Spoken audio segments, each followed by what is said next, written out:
আজি ধিং সমষ্টিৰ বিভিন্ন ঠাইৰ বান বিধ্বস্ত অঞ্চলসমূহ পৰিদৰ্শন কৰি পৰিস্থিতি বুজ লোৱা ধিং সমষ্টিৰ মাননীয় বিধায়ক আলহাজ আমিনুল ইছলাম চাহাবে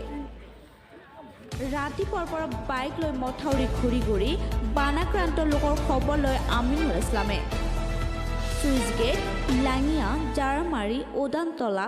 মাতখলা বজাৰ মোৱামাৰী সূতাৰগাঁও ইত্যাদি অঞ্চলৰ বানাক্ৰান্ত লোকক সাক্ষাৎ কৰি পৰিস্থিতি বুজ লোৱাৰ লগতে অতি শীঘ্ৰেই চৰকাৰীভাৱে সাহায্য প্ৰদান কৰাৰ ব্যৱস্থা কৰা হ'ব বুলি আশ্বাস দিয়ে বিধায়ক আমিনুল ইছলাম চাহাবে গোটেই নদীৰ পাৰে পাৰে মই নিজে বাইক লৈ আজি গোটেই চাই আছোঁ যিটো বান পৰিস্থিতি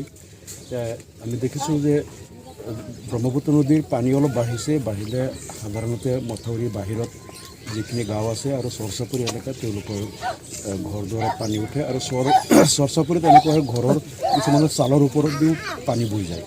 আৰু তাতকৈ ভয়ানক কথাটো হ'ল যে তাত আমি গম পাইছোঁ 8-9টামান হাতী যোৱা দুদিন ধৰি তহিলং কৰি আছে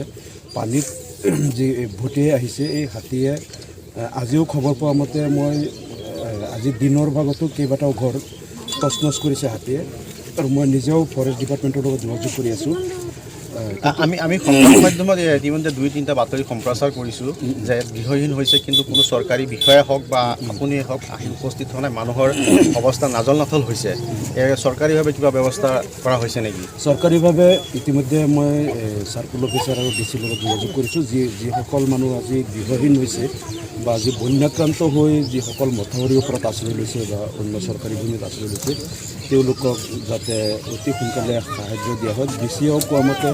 এই 2-3 দিন অফিচ বন্ধ আছে মোটামুটি 2-3 দিনৰ ভিতৰত তেওঁলোকে কিবা এটা ত্ৰাণ সাহায্য বিতৰণ কৰিব আৰু তাতকৈ ভয়ংকৰ কথাটো হ'ল ইয়াত আপুনি যিটো কৈছে যে 100মান পৰিয়াল কিছুদিনত গৰাখহনীয়াত আক্ৰান্ত হৈছে আচলতে এই সংখ্যাটো এশই নহয় বিগত 50 বছৰত